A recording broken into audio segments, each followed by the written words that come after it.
الرحیم الحمد للہ رب العالمین والصلاة والسلام علی سید المرسلین وعلی آلہ وصحبہ اجمعین۔ صحیح بخاری کی کتاب الزکوٰۃ میں باب لائے ہیں الصدقۃ علی الیتامى، یتیموں پر صدقہ کرنا، اور اس میں حضرت ابو سعید خدری رضی اللہ تعالیٰ عنہ روایت کرتے ہیں کہ نبی کریم صلی اللہ علیہ وسلم ایک دن ممبر پر تشریف فرما تھے اور ہم سب آپ کے ارد گرد بیٹھ گئے۔ وقال انی مما اخاف علیکم من بعدی ما یفتح علیکم ان اکثر ما اخاف علیکم ما یخرج اللہ من برکات الارض، کہ جس چیز کا مجھے ڈر ہے میرے بعد کہ تم پہ دنیا کی ہر چیز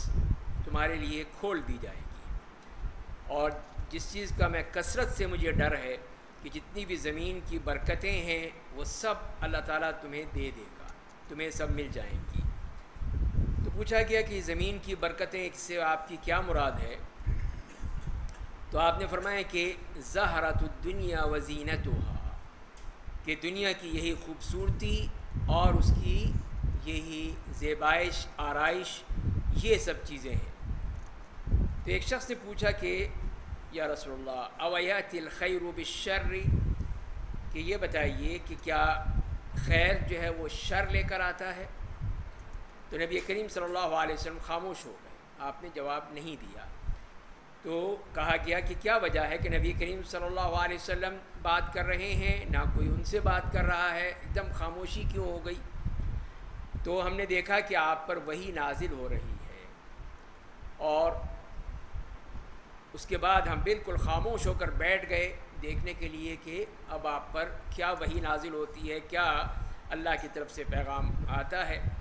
اور اتنی دیر میں پھر جب وحی ختم ہو گئی تو اپنی پیشانی سے آپ نے اپنا پسینہ پوچھا، اس لیے کہ آپ کو اس پہ بہت ہی شدید قسم کا پسینہ آتا تھا، اتنی اس کی یعنی سختی ہوتی تھی، اتنی شدت ہوتی تھی اس وحی کی کہ آپ سردی کے زمانے میں بھی سب پسینہ آلود ہو جاتے تھے۔ تو آپ نے پوچھا کہ سوال کرنے والا جس نے ابھی سوال کیا تھا کہاں ہے، یعنی جس کو آپ نے یعنی اس کی بات کو اچھا سمجھا۔ تو آپ نے کہا کہ انہ لا یأتی الخیر بالشر، کہ خیر جو ہے وہ شر نہیں لاتا، بلکہ خیر کے نتیجے میں خیر ہی آتی ہے۔ تو اچھا کام کرے گا تو اچھا ہی اس کا نتیجہ نکلے گا، اس کی جگہ کوئی برا کام نہیں ہوگا کہ وہ کام برا ہو جائے۔ اور پھر آپ نے فرمایا کہ یہ مال جو تمہیں اللہ نے دیا ہے خضرۃ حلوہ، کہ بہت ہی یہ سرسبز ہے، بہت ہی میٹھا ہے، بہت ہی خوشگوار ہے، تمہیں بہت ہی پسند آتا ہے۔ اور فرمایا کہ جب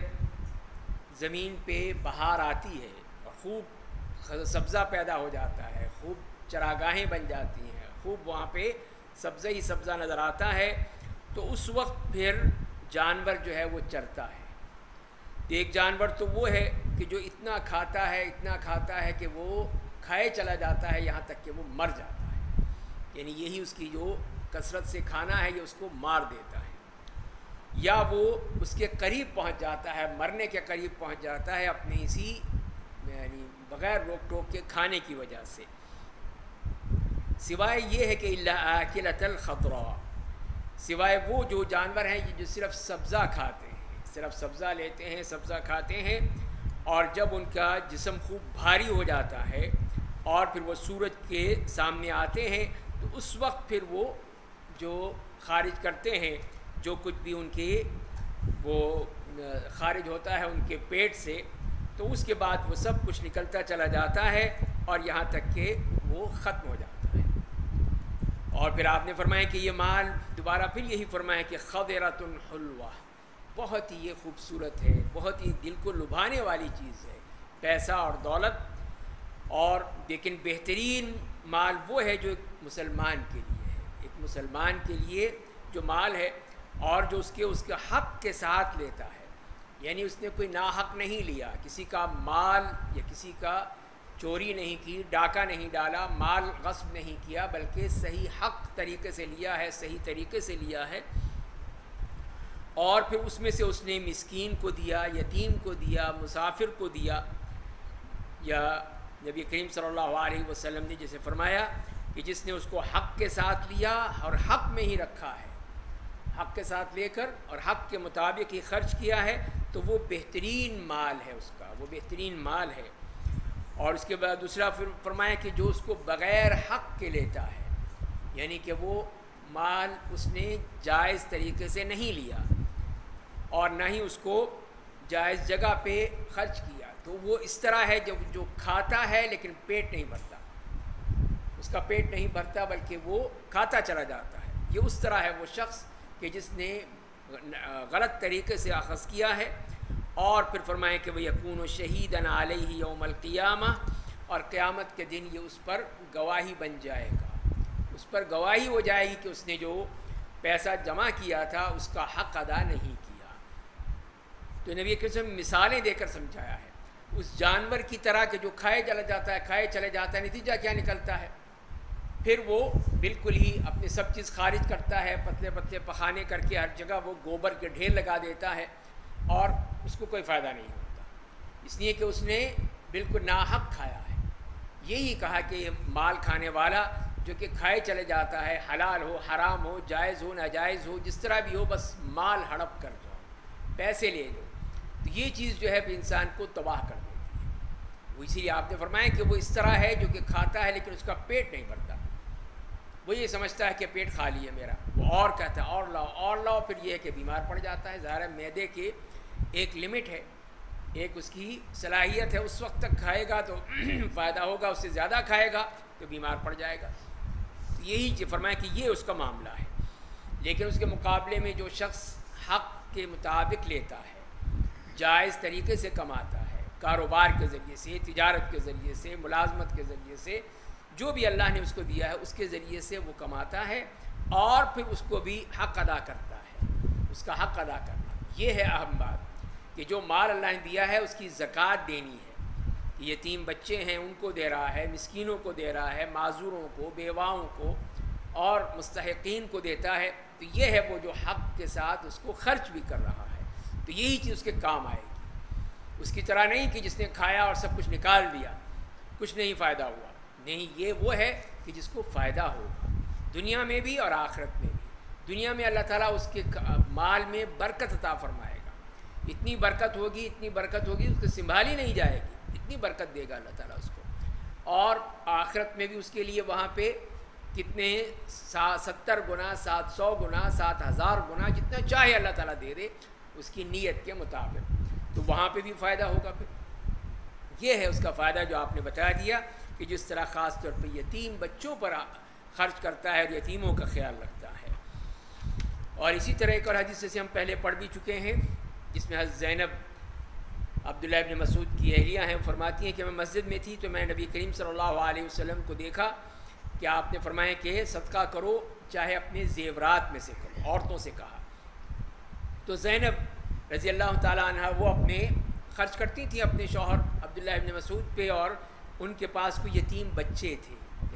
تھے ان پر خرچ کیا کرتی تھیں۔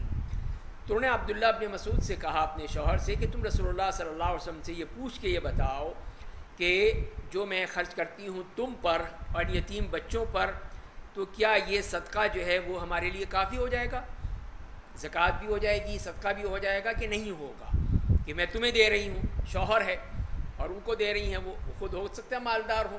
اپنے باپ کی طرف سے یا کوئی اور ان کا ہو۔ تو انہوں نے کہا کہ نہیں، تم جاؤ، تم خود ہی پوچھو، میں نہیں پوچھوں گا، تم جا کے پوچھو رسول اللہ صلی اللہ علیہ وسلم سے۔ تو وہ گئیں، پھر وہاں پہ ایک اور خاتون بھی بیٹھی تھی، انصاری ایک خاتون بیٹھی تھی، وہ اس کا بھی یہی معاملہ تھا، یہی مسئلہ تھا، یہی پوچھنا چاہتی تھی۔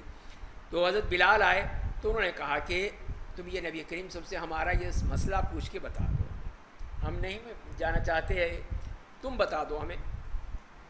کہ ہم اگر خرچ کریں اپنے شوہر پہ اور اپنے یتیم بچوں کے پاس جو ہمارے پاس ہیں کسی کے،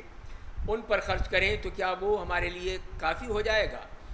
تو اور یہ کہا کہ یہ مت بتانا کہ ہم کون ہیں، شرم آتی تھی کہ رسول اللہ کے سامنے بات ہوگی، لیکن آپ نے پہلے ہی پوچھا کہ کون ہے، وہ دونوں عورتیں کون ہیں؟ تو انہوں نے کہا کہ ایک تو زینب ہے، پہچان گئے تھے کون سی زینب، وہ عبداللہ ابن مسعود کی بیوی ہے۔ تو پھر آپ نے کہا کہ ہاں ان کے لیے دوہرا اجر ہے، دوہرا اجر ہے، ایک تو اپنی صدقہ کرنے کا اور ایک صلہ رحمی کرنے کا. رشتہ دار ہیں، اگر یتیم بچے ہیں اور بیوہ عورتیں ہیں اور کوئی ایسے لوگ ہیں مستحق لوگ ہیں، ان کو اگر دیتی ہے، خاتون ہو یا مرد ہو، تو اس کے لیے دوہرا اجر ہے کہ اس کو صدقے کا بھی اجر ملے گا اور اس صلہ رحمی کا بھی اجر ملے گا. زکوٰۃ کے سلسلے میں حضرت ابو ہریرہ رضی اللہ تعالیٰ عنہ کی حدیث آتی ہے کہ نبی کریم صلی اللہ علیہ وسلم نے جب زکوٰۃ دینے کا حکم دیا اور جب لوگ گئے، اس لیے کہ آپ نے کچھ نہ کچھ وہ زکوٰۃ کلیکٹر رکھے ہوئے تھے کہ جو جاتے تھے اور جا کے زکوٰۃ جمع کرتے تھے اور آ کے بیت المال میں جمع کرا دیتے تھے. جیسے کہ مختلف گاؤں میں کہیں پہ کسی کے پاس بکریاں ہیں، اونٹ ہیں، گائے ہیں، کسی کے پاس کچھ ہے، تو سب چیزیں چیک کرتے، دیکھتے اور جو شریعت کے مطابق ہے اس کو پھر وہ لا کر جمع کروا دیتے تھے. تو آپ کو یہ رپورٹ ملی کہ 3 لوگوں نے دینے سے انکار کر دیا ہے. 3 لوگوں نے یہ کہا کہ ہم زکوٰۃ نہیں دیں گے. کون ہیں وہ؟ ایک تو ابن جمیل ہیں، ایک خالد ابن الولید، اور تیسرے آپ کے چچا عباس ابن عبد المطلب رضی اللہ تعالیٰ عنہ. یہ 3 حضرات انہوں نے انکار کیا کہ ہم نہیں دیں گے. یہ رپورٹ ملی آپ صلی اللہ علیہ وسلم کو، تو آپ نے کہا کہ ابن جمیل کا معاملہ کیا ہے کہ وہ کیوں نہیں دیتا؟ وہ تو فقیر تھا بیچارہ، غریب تھا، اللہ نے اس کو پیسہ دے دیا اور وہ اب تو خوب مالدار ہے. اللہ اور اس کے رسول کی برکت سے اس کو کتنا کچھ مل گیا ہے. تو لہذا پھر اس کو تو نہیں چاہیے کہ وہ انکار کرے، اس کو دینا چاہیے کہ وہ دے. دوسری بات ہے کہ خالد بن ولید کا معاملہ، کہ آپ نے فرمایا کہ خالد پہ تم ظلم کرتے ہو، زیادتی کرتے ہو. اس لیے کہ ان کے پاس کیا ہے؟ ان کے وہ اسلحہ ہے، صرف تلواریں ہیں، خنجر ہیں، زرہ ہیں، نیزے ہیں، اس قسم کی چیزیں ہیں. اس پہ زکوٰۃ تو ہوتی نہیں ہے، تو اللہ کی راہ میں وقف ہے، تو لہٰذا اس میں زکوٰۃ تو نہیں ہوتی. تو لہٰذا خالد سے کیوں مانگتے ہو تم جا کے؟ خالد سے مت مانگو. خالد بن ولید یہ تو اللہ کے نیک بندے ہیں، تو ان کے پاس جو بھی اسلحہ ہے سب اللہ کی راہ میں وقف ہے. اور عباس رضی اللہ تعالیٰ عنہ کا معاملہ کیا ہے؟ وہ رسول اللہ کے چچا ہیں، تو ان کا معاملہ یہ ہے کہ وہ میں ادا کر دوں گا، میں ادا کر دوں گا اور اس کو اور دے دوں گا، اگلے سال کا بھی دے دوں گا. تو آپ نے اپنے اوپر لے لیا، کہا کہ یہ تو میرے چچا ہیں، اب ان سے میں کہوں کہ لائیں زکوٰۃ دیں، نہیں دیتے تو یہ میں کہہ نہیں سکتا، یہ میں خود دے دیتا. آپ نے اپنے اوپر لے لیا اس کو اور آپ نے خود دے دیے. 1 سال کا نہیں، 2 سال کی زکوٰۃ ان کی ادا کر دی. یہ دیکھیں کہ نبی کریم صلی اللہ علیہ وسلم نے کس طرح اس مسئلے کو حل کر کے بتا دیا کہ جو جس کا مستحق ہے اس کو اس کے مطابق کرنا چاہیے. ابن جمیل کو پاس پیسہ نہیں تھا، اب آ گیا، اس کو دینا چاہیے، انکار نہیں کرنا چاہیے. خالد ابن الولید دے ہی نہیں سکتے، ان کے پاس ہے ہی نہیں کچھ. عباس رضی اللہ تعالیٰ عنہ کے پاس ہے، لیکن میں ان سے نہیں کہوں گا، میں خود دے دوں گا،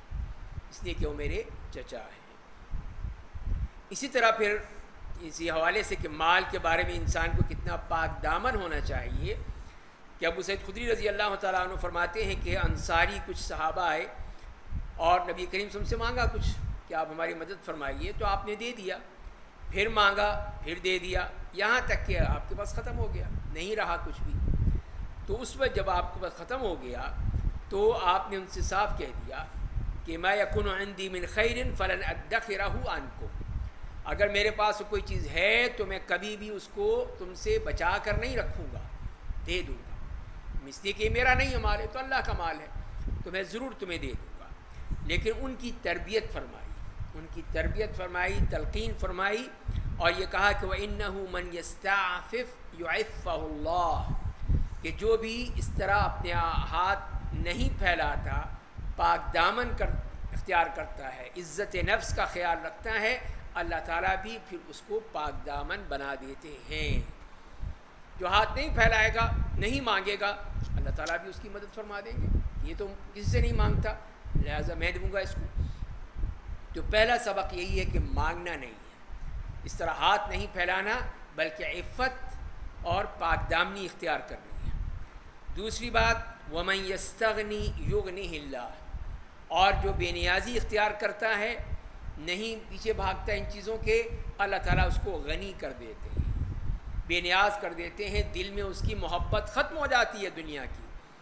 جب وہ دنیا کے پیچھے نہیں بھاگ رہا کہ فلاں چیز بھی ہونی چاہیے، فلاں چیز بھی لینی چاہیے، یہ بھی لے لوں وہ بھی لے لوں، ہر وقت یہ اسی کام میں لگا رہے تو اس کا پیٹ نہیں بھرے گا۔ اسی لیے فرمایا کہ جو اس طرح اپنے آپ میں مستغنی ہو جاتا ہے اللہ تعالیٰ بھی اس کو غنی کر دیتے ہیں۔ تیسری چیز فرمائی وَمَن يَتَصَبَّرْ يُصَبِّرْهُ اللَّهُ، اور جو صبر کرتا ہے، برداشت کر لیتا ہے، اللہ تعالیٰ اس کو صبر دے دیتے ہیں،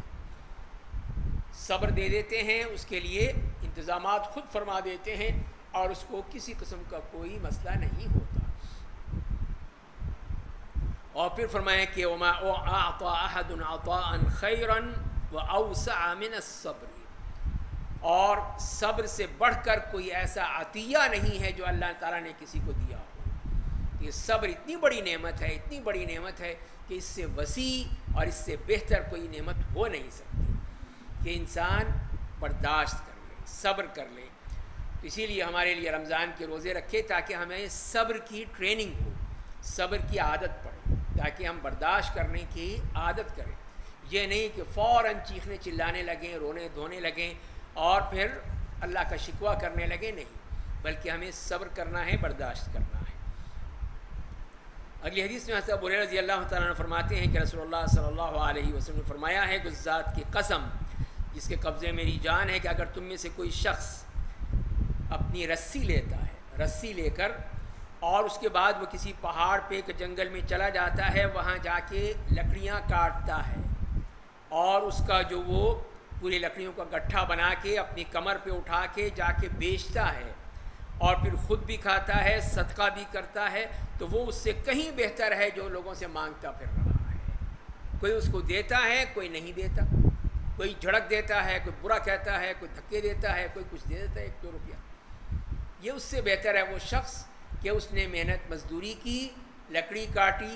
جنگل میں گیا، آ کر بیچ دی، اللہ نے اس کو کتنا کچھ دے دیا، اسی میں برکت مل جائے گی، اس لیے اس کی محنت کا یہ صلہ ہے، محنت کا ثمرہ ہے۔ تو یہی چیز فرمائی گئی ہے۔ اور اسی لیے پھر ایک اور حدیث میں بھی اسی طرح آتا ہے کہ نبی کریم صلی اللہ علیہ وسلم سے کہتے ہیں حکیم ابن حزام کہ میں نے کہا کہ مجھے کچھ دے دے، آپ نے دے دیا، پھر مانگا، پھر دے دیا، پھر مانگا، پھر دے دیا، پھر اس کے بعد آپ نے کہا کہ اے حکیم یہ مال جو ہے یہ بہت ہی انسان اس کا دل دادا ہوتا ہے، اس کا دل للچانے لگتا ہے کہ یہ پیسہ مل جائے، دولت مل جائے، یہ لے لوں وہ لے لوں، اور جس نے اس کو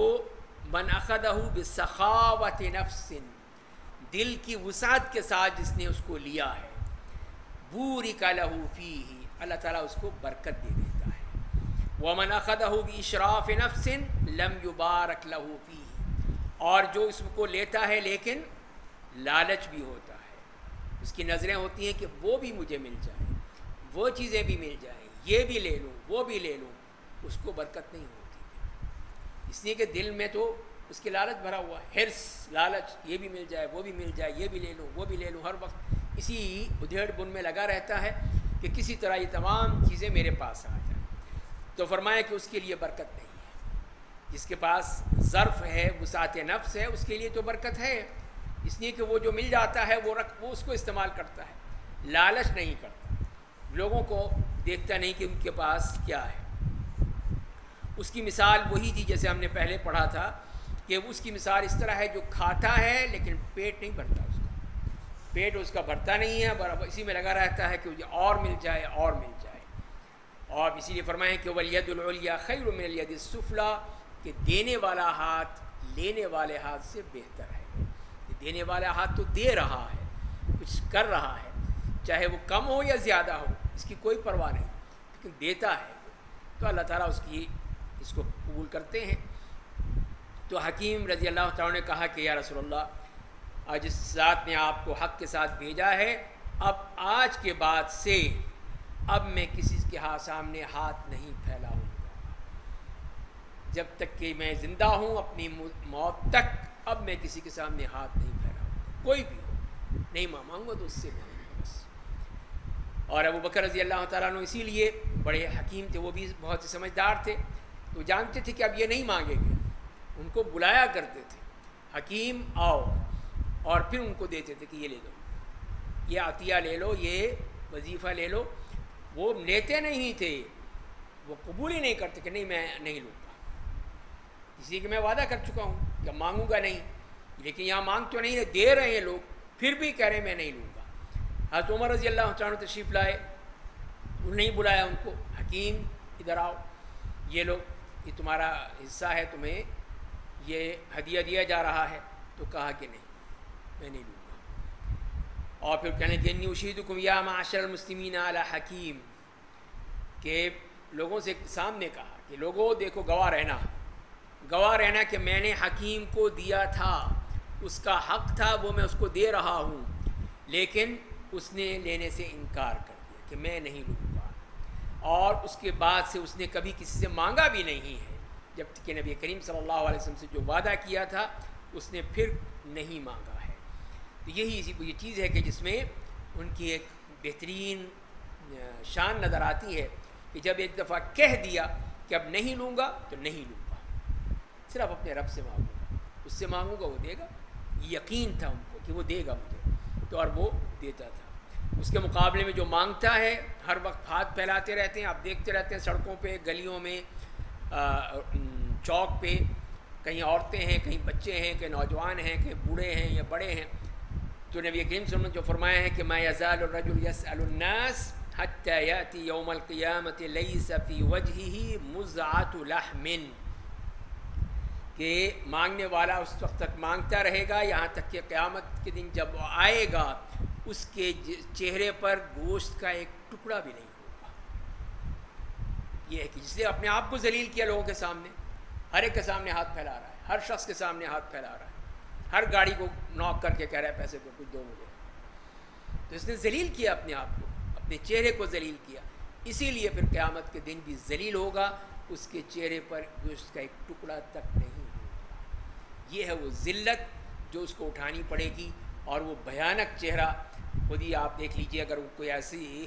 تصویر ہو کتنا بھیانک لگتا ہے کہ جب چہرے پر ایک نہ صرف ہڈیوں کا ڈھانچہ ہو تو وہ کیا شکل ہوگی، کتنا وہ ذلیل اور کتنا برا لگتا ہے۔ اللہ تعالیٰ ہمیں عمل کرنے کی توفیق عطا فرمائے۔ وآخر دعوانا الحمد للہ رب العالمین۔